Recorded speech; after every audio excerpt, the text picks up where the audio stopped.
Yo, injuries is the worst thing that can happen to any star player. So today I want to talk about my top 5 NBA players whose careers was never the same after injuries. Hey, yo, at number 5, I got Brandon Roy. I don't know if y'all forgot, but his mid-range game was just as solid as Kobe and DeMar DeRozan. Had a quick first step, good handle, decent defender, average 1 steal per game for his career.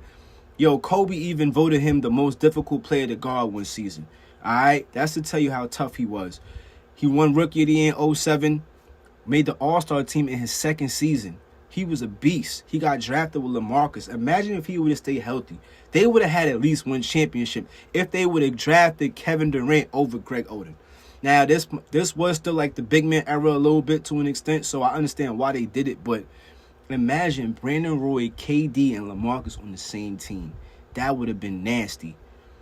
That would have been crazy. Like, B-Roy was that man. His mid-range, look, the little floater, he was unstoppable. Mid-range, his fadeaway was solid. Like, look, boom. At number 4, this man was damn near the perfect player. The man that was supposed to be the next Michael Jordan before Kobe, Grant Hill. In my opinion, he was better than Scottie Pippen when he was healthy, and he was LeBron before there was a LeBron. There was a season where he averaged 21 points, 9 rebounds, and 7 assists. Very LeBron-like. All right? Him and LeBron rookie numbers was very similar. This man had no weaknesses to his game. He could pass. He had a quick first step. He could defend. He could rebound. He could shoot. He could dunk on you. Dude was different. I think he might have been the only co-rookie of the year alongside Jason Kidd. That's to show you how good Jason Kidd was. In his second season, he led the league in NBA All-Star votes over Michael Jordan. And that was the season where the Bulls had a record of 72 and 9 losses. That's crazy. After his 6 seasons in Detroit, he had 9,300 points, 3,400 rebounds, and 2,700 assists. Led his team in every category. Imagine if he was never hurt when he played alongside T-Mac. Y'all gonna tell me that they wouldn't have had at least one championship? Dude was different. No weaknesses in his game. Yo, I really hate injuries. At number 3, I got Penny Hardaway. Yo, after Mike, before Grant Hill, Kobe, LeBron, all these guys, he was the next toughest perimeter player to defend. Penny was different.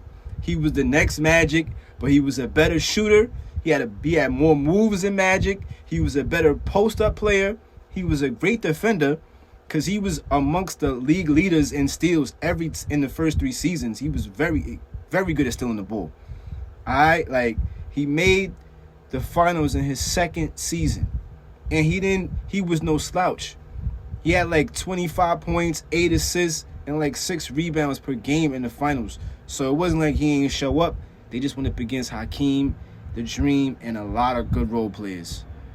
But yo, I feel like his number 1 should have been retired before T-Mac even got there. His dude was different. He brought them to the finals. Why y'all even letting his number even be worn after that? Like, who brought the Magic to the finals after that? Dwight Howard. How many years after was that? Penny was different, man. Man, number 2, I got Derrick Rose. D. Rose was special. Led the Memphis Tigers to the NCAA championship game with a 38-2 record, lost in the overtime. This man gave you a reason to root for the Bulls again. You hear me? Healthy, I think he was more explosive than Russell Westbrook. Russ is my guy, but this dude was just dunking on people left and right. That was his thing. Like, yo, he won Rookie of the Year. His team made it to the playoffs that year as a rookie. Scored 36 points in his playoff debut.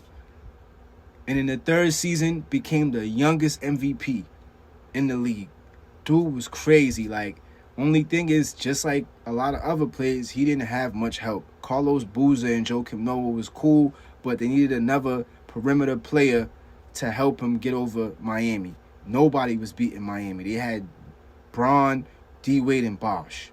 You feel me? And then he gets hurt because of Tom Thibodeau. They was up by like 20, 30 points against Philly in the playoffs, and he tears his ACL. He was never the same. Ended up having a 50-point game on the T-Wolves. But, yo, I hated it, yo, man. I really, really hate injuries. D. Rose was a special, special talent. Like, at number 1, I got one of my favorite players all time, Tracy McGrady. The man that was drafted out of high school just like Kobe. And at a point in time, you used to compare the two of who you thought was better, and I was favoring T-Mac at a point in time, but he never had the help that Kobe had, and the injuries kept him from getting his team out of the first round. A lot of people criticize him for not getting out the first round, but he didn't have the help and the injuries. He had to play many seasons in Orlando without Grant Hill.